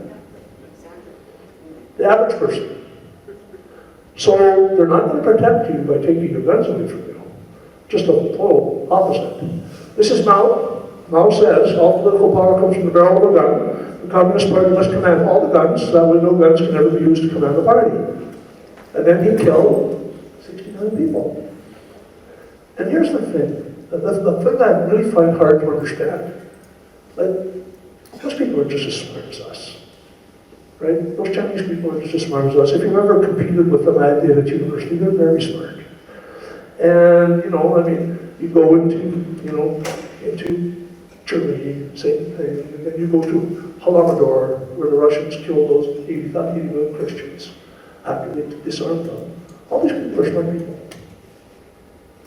But they allowed them to take their guns away, and then they put themselves in a position for that to happen. I'm not saying that they're going to do it here, but I would suggest very strongly that we don't allow them to get into that position. And it's a choice. And here's what the Americans say: after having fought a war, a well-regulated militia being necessary to the security of a free state, the right of the people to keep and bear arms shall not be infringed. That's what a new and independent Alberta would look like in my mind. Right there. So that's the Second Amendment. It's there because the First Amendment says thou shalt have the freedom of speech, freedom of press, and freedom of religion. And if you infringe upon those things, then the Second Amendment is there so that that doesn't happen. You understand? Because those are the principles that free societies are based on. However, that stuff is going on both sides of the border, not only here. The UK is in big trouble, Australia is in big trouble. This is global, this is not just here. But we can't control what goes on globally. What we can control is what's going on here in Alberta. Immigration, uncontrolled. Last statement would say there's 5 million. There's 5 million work visas that are going to expire this year, and they don't know where they are. 4,000 organized crime groups in Canada. Let's change that. We'll have no time for that. But this is interesting. A refugee can get $224 per day, tax-free. How you become a refugee is if your work visa expires, and then you apply for it. It's up to $83,000 a year tax-free. So no matter what happens here, and I think that would be the rest of that would be a very bad thing, is if we didn't take this to the finish line. We will be better off if we force them to understand that we're serious about this. I really don't think there's a path to fix this. I really don't, or I wouldn't be bothering driving around Alberta every single day. But we have to try to believe it, we have to believe it. And I'm going to share something with you. We have a very good chance of looking at this. I have seen very little opposition for this, and I've been to a lot of towns. And you'd be shocked at the number of people. I'm shocked. So I can tell the chairs, you would be shocked at the number of people that never thought this way that are thinking this way now. Everywhere I have conversations with people, right? People come to me, even if I talk, if it comes out of the blue, people that I would have never thought ever would side with this are thinking, you know what, this is the only path for us. So be encouraged by that. And what I would like you to do, all of you, is because, I don't know if you know this, but I started in politics 3 years ago with house meetings, 6 people. There's 100 people in the room here, there's leaders in this room. We need leaders in Hinton. We need leaders in Hinton. We have leaders all over. We have 20,000 volunteers in APP. So I don't know if you can wrap your head around that, but the UCP would be lucky to have 3,000 volunteers. We have 250,000 people. We're breaking them down into CAs, little towns within CAs, and polling stations in the city. We're organizing to win this. We need organizers here. The ladies that are back there are superb organizers. They will help you. They've come a long ways to do this. They've done events for me up in the north, and they've been very hugely successful. But this is my first time to Hinton, the first time actually this far west of Edmonton. And this is a really good group to start with. And please, don't be afraid to help us out here, because, like I said, I really believe we can win this. Okay, so we normally ask for money between Dennis and I. So we're going to pass the bucket around if you can help us out. In order to run an army, we need money. We have more than 1 million people in our email list. If everybody on our email list gave us $20, we could take this to the. But some people contribute, some people do not. And we're doing this for free. We drive up here, we don't get paid. So I'll thank you for that. And if you have not suffered long enough, it's your God-given right to suffer more, because this is a democracy. Thank you very much.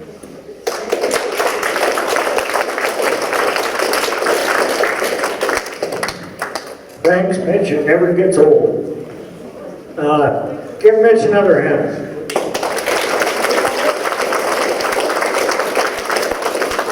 I just want to say that I'm in this for my grandchildren and my children because I'm going to be dead by the time they get it sorted out, but they're not going to be. And my grandchildren need to be free to prosper. And so, Sharon. Thank you, Lee. Okay, so it's time for questions. If anybody has a question, can they line up over here, and I'll bring the mic to them. So anybody want to come up and ask a question? Or I can come to you. Okay.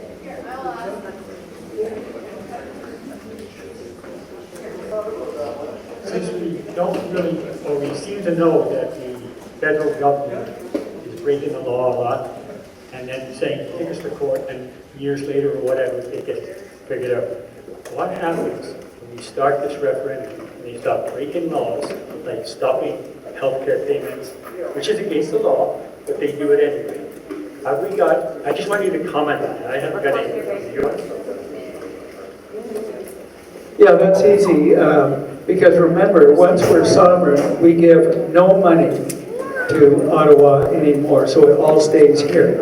So just remember, we give about $70 billion a year to Ottawa. We get only about half of it back in federal transfer payments. So rather than give $70 billion and then on bended knee beg for half of it to come back, we just won't give them anything as a sovereign country. So we'll have more than enough money to handle everything that is currently being paid for, but to do it smarter and more efficiently. And if you've had an opportunity to review the Value of Freedom document, you'll see that what is outlined in that document is the current circumstance that we are in, and what it would look like if we were sovereign, as a sovereign country, and the fiscal surplus that would be available to improve everybody's lot in life by reducing taxation and ensuring efficiency and getting rid of government waste, et cetera, is what results in the eventual elimination of provincial taxation, and even to getting to the point where we can eliminate property taxes as well. So as far as health and other social programs, we wouldn't be asking for transfer payments, because we wouldn't be giving any money to the federal government to then have to be asking for some of it to come back to us. It's really that simple. I missed something very important after my tax. Just understand this. The price of products is going to go down between 20 and 35%. So plan B on our independence plan was going to be this. We were going to say that, just look at this in context and say, okay, so we will not charge you income tax, but we'll charge you a 12% consumption tax. Flat tax across the board. So all of those excise taxes and everything would come off of everything. You would pay no income tax, and then when you decided to buy something, that's when the tax would kick in, 10 to 12%. So imagine what your check would look like without any federal tax, without any of that kind of stuff at all, just a flat, you pay EI, and you pay pension, and that would be all that will come off your check. Then you would have your entire check to spend at your discretion, and therefore you would choose how much tax to pay based on what you bought. So we're thinking that that's an easier way to explain how big a saving you would be for every single Albertan. And also, the amount of that 20 or 30% extra money, we're going to call it 25%. So say if you're making $100,000, you would have 20 to 25,000 extra discretionary income to spend. So that is absolutely legit and real. And we can run Alberta on a 12%. Everybody says 10%. We would probably start at 12, so you wouldn't have to increase the tax at all. And we could drop corporate taxes by 5 to 8% as well. So that number would create a boom in Alberta too. So that would make it a lot easier to pay for everything, because our people would have more discretionary income, they could spend more money, and that would make business and everything grow. But that is not in our report consciously, because we don't want inflated numbers based on hypothesis.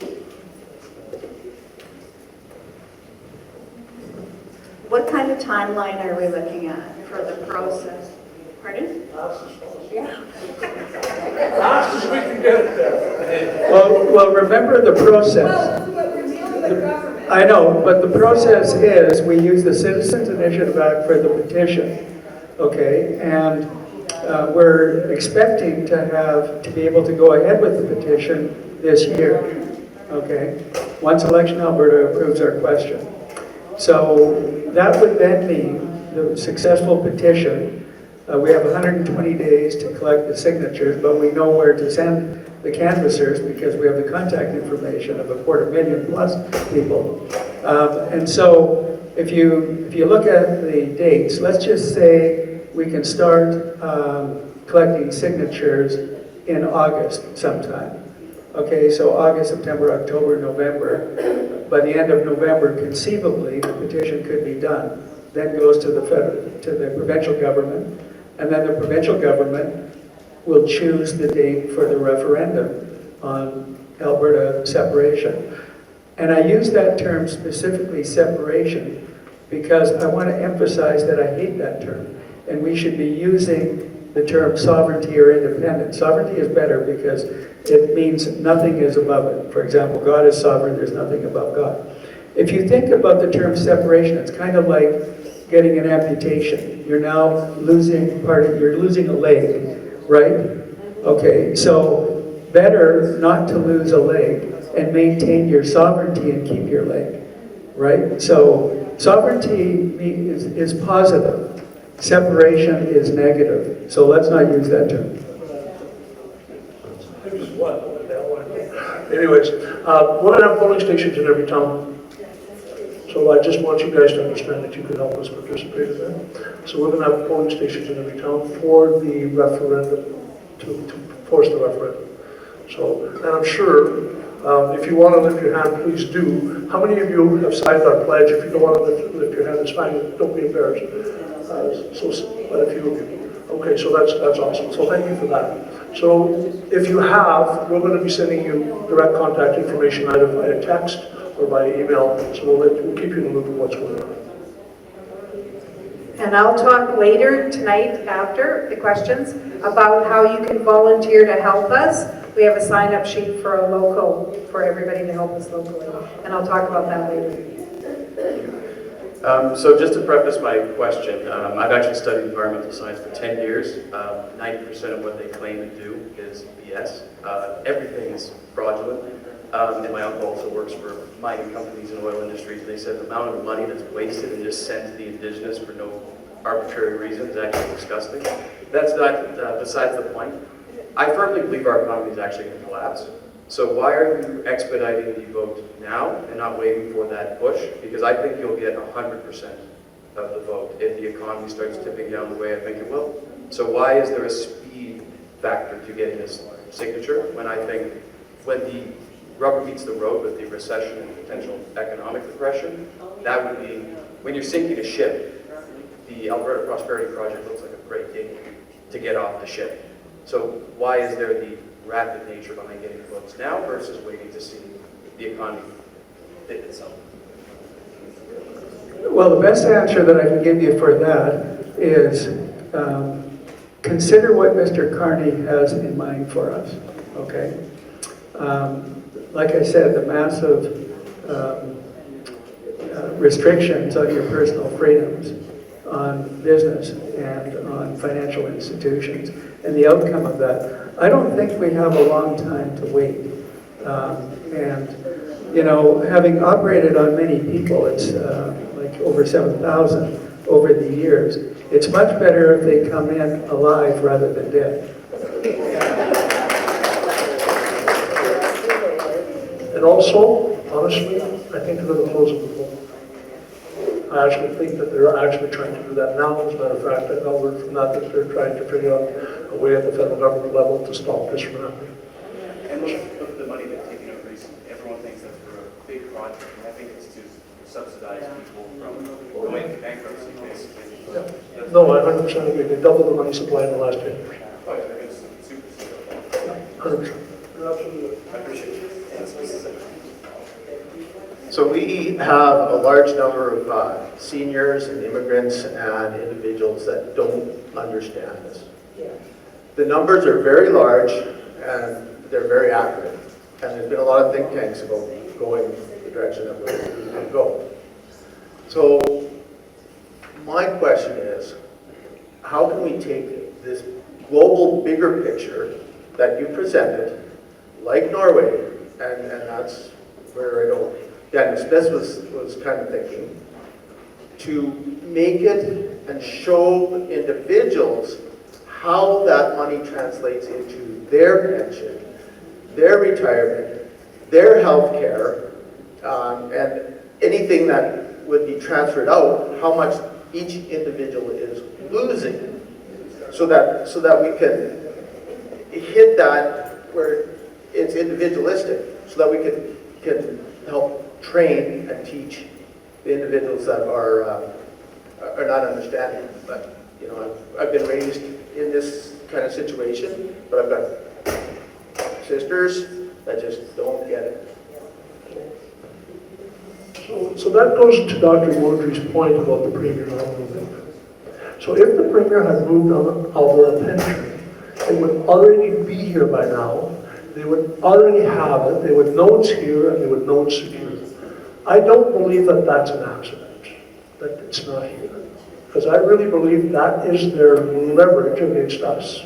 So she could have done policing, which would have taken the RCMP out of the equation.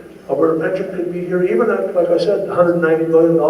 Even if we'd taken half, it would still be secure and people would be good with it. But now, that inaction has allowed the federal government to segue into the door that's not even legit, but it's a legitimate fear factor for a lot of people, especially older people.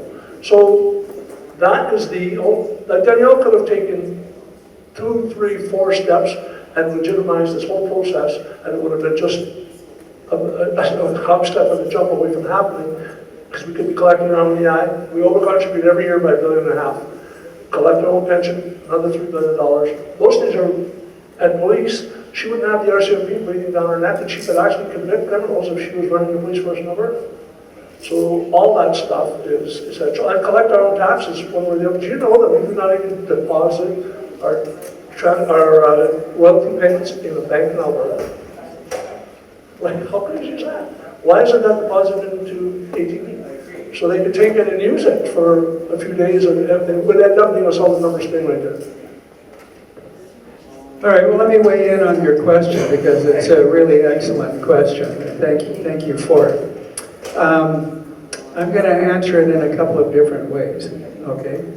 So to begin with, where are the polls really at right now, okay? Because you're correct. I have a couple of daughters who are older, and I've been working on getting them to understand the benefit for themselves and their children, my grandchildren. So what you see in the media is something in the order of 33 to as high as 47% in support of Alberta sovereignty. But something that a lot of people don't think about is we live in this era of cancel culture. So when there's a poll conducted, what happens? You get a phone call and it's a poll, and question is being posed. Many people don't even answer the question if they feel as though they might be threatened, particularly if they've had the unfortunate experience of donating to the trucker convoy and found out within a short period of time their accounts were frozen, right? So cancel culture is alive and well, and so you have to question whether the polling is accurate. And let me give you an example of where it was not very accurate, and that's the US federal election. Remember what the polls showed? You know? Almost everyone did not predict a Republican win. But more than that, they didn't predict a massive Republican win, which is actually what occurred. And so even the exit polls didn't predict that outcome. And again, it's because people have lost their jobs. They've had accounts frozen because of taking a stance that was against the liberal dogma at the time. If we look at a 2021 referendum on ending equalization, 62% of Albertans voted to end equalization.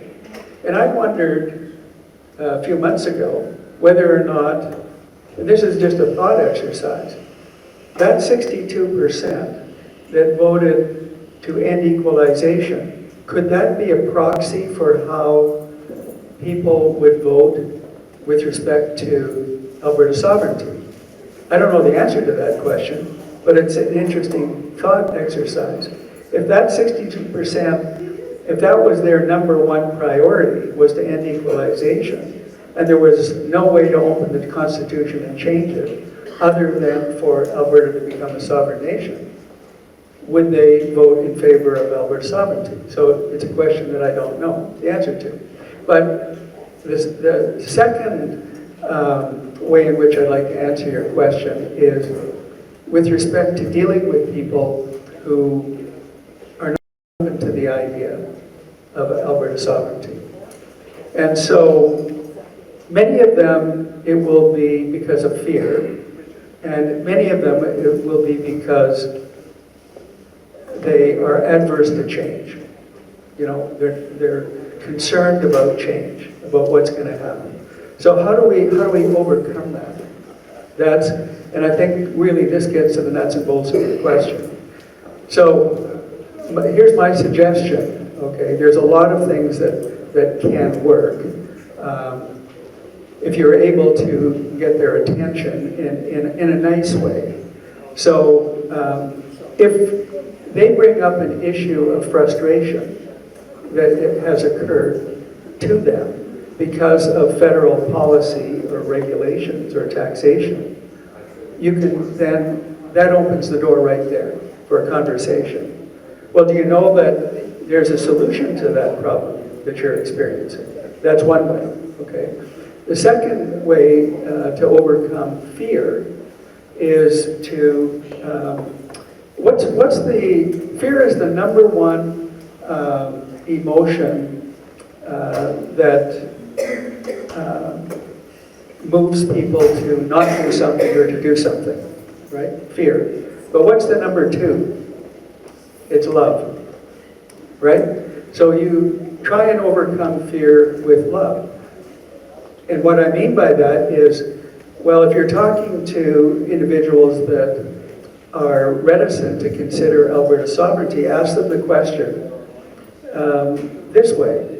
Are you more emotionally attached, and do you love Canada more than you love your children and your grandchildren? Okay? Because if you are more emotionally attached to your children and your grandchildren, and you love your grandchildren and your children more than you love Canada, then you should consider the benefit that will occur to your children and your grandchildren and others as a result of Alberta sovereignty. And at least from an economic point of view, you can see what the outcome is in that value of freedom document. But beyond that, remember one of the most important things to consider is culture as well. Politics is downstream from culture. And so what we've been working on is to educate young people and the public in general on what is of value to them. Is freedom of value to them? Is getting out from under federal control of value to them? Is the ability to purchase the goods and services that you want of value? Okay? Is the ability to travel unfettered by federal controls of value? Is the ability to purchase a house of value?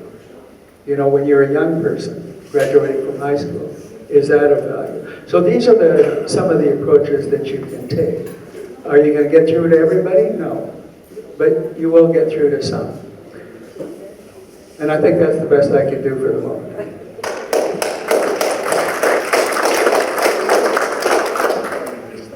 Not so much of a mission as a comment now. The entire slum producer, carbon gas, Canada has the authority to keep our people alive, because we don't produce enough carbon to keep everything functional. One thing you mentioned was Cardi belongs to the World Economic Forum. How many of you here know that a couple months ago we paid our town council to go to Calgary for a 4 or 5 day meeting? We paid them, they're back, to go to a meeting put out by the World Economic Forum. We're being posed by them today with all the voting stuff they're doing in Calgary today by the World Economic Forum. And when he mentioned the Cardi taking away your rights, reminded me of a thing that happened 60 years ago in Czechoslovakia. The communists killed this lady and a 15-year-old boy hung a peace sign on the grave, on the cross. He hit the ground with 50 AK-47 bullets in it. The government took the bill for the bullets, gave it to the dead. That kid is my second cousin. His mother was my first cousin. We can't let those guys outside do that to us with Cardi's help. The NDP is only a step away from socialism, a step away from communism. They're supporting Cardi and its communist agenda. Thank you for the shot here for doing it.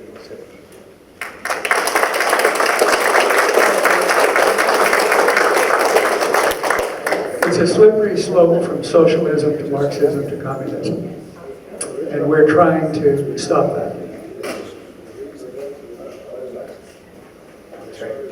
I noticed in your speech that you talked about how there's been like a group of people that have gone to the United States to say, okay, so if this happens, will you support us? How serious would you say, like, in that discussion? Because I feel like if the United States would back an Albertan sovereignty move, I mean, it's in the bag. It's already like there's no match. You know, like even if Cardi wanted to, he would be able to actually, or he wouldn't be able to actually stop anything that's happening unless he's somehow like the UN decided or something like that to bunch something together and resist it. So, like, is that a commitment?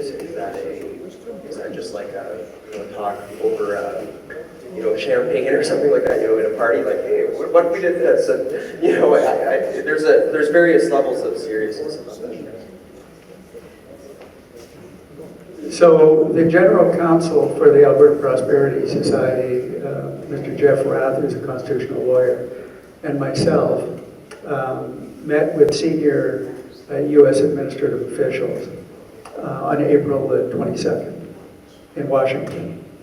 Walking into the conference room, the very first thing, almost before we sat down, coming from the other side, from the U.S., was, I want you to know that the U.S. administration strongly supports Alberta becoming a sovereign country. Okay? And so we take that at face value. Okay? And more meetings are in the works, but we got to get through this petition first. So they've got to see that we can pull off a successful petition that will then force a referendum. And they're dead serious. I mean, remember what Trump once said. He wants continental-wide security, including border security and energy security. And Alberta can provide an element of continental-wide security and border security, which will compel other regions of Canada to do the same. But what it can do in spades is provide energy security as well. So I think that's the answer to your question. We strongly believe that U.S. administration, following a successful referendum, will acknowledge Alberta as a sovereign country. And then the Canadian federal government wouldn't be able to do anything about that, based on international law.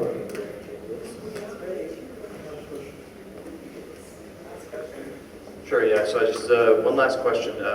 Just also preface my question again as just, I've actually had the fortune to date someone from Venezuela, Iran, Romania, basically every country where it's kind of corruption's taken a nice footing in their country, and they're horrified of what Canada's doing, also in the UK and whatnot. But my main question is, there's not a lot of young people in the audience, and I'm not sure what that demonstrates across Alberta. But do you know why there's maybe less young people going? Because I know I'm in medicine, and it was a big deal for me to come here because I'm supposed to be politically neutral. And I don't know if you see that being a sentiment or just less young people are interested or aware of this, but how are you kind of tackling that demographic? Well, this is one for Mitch, but I'll just start off. Young people tend not to come to these kind of events, as you well know as a young person yourself. And by the way, you don't have to be politically one way or another to be in medicine. One side of the people, not the people. Yeah, I get it. I get it. Plus the fact, like I said, the sovereignty movement is not a politically left or right issue. It's a pragmatic issue that benefits everybody. But as far as young people are concerned, young people we find in many of our much larger events are actually coming. That's one thing, which is of interest. Second is what we're finding as well is that we have a very large operational team and communication team with people who are experts in marketing and advertising and social media, cutting across all platforms. And so you well know as a young person, a lot of young people are on social media, and that's where we're engaging with them. And I think, Mitch, you can talk about some of the conversations that he has had with respect to young people as well. So I have 5 kids, so they're working all over the place. I've got 2 boys in Yellow Patch. Everybody that they talk to that works in Yellow Patch that they know of is 100% in support of this. They will all vote for an independent Alberta. That 20%, 25% increase in pay means a lot to those kids. They understand right now that most of them can't afford a house. And this is going to be a big deal for them. And this is legit. This is not, we're not making this up. This is not pie in the sky. This is absolutely going to happen. That money will be there for them.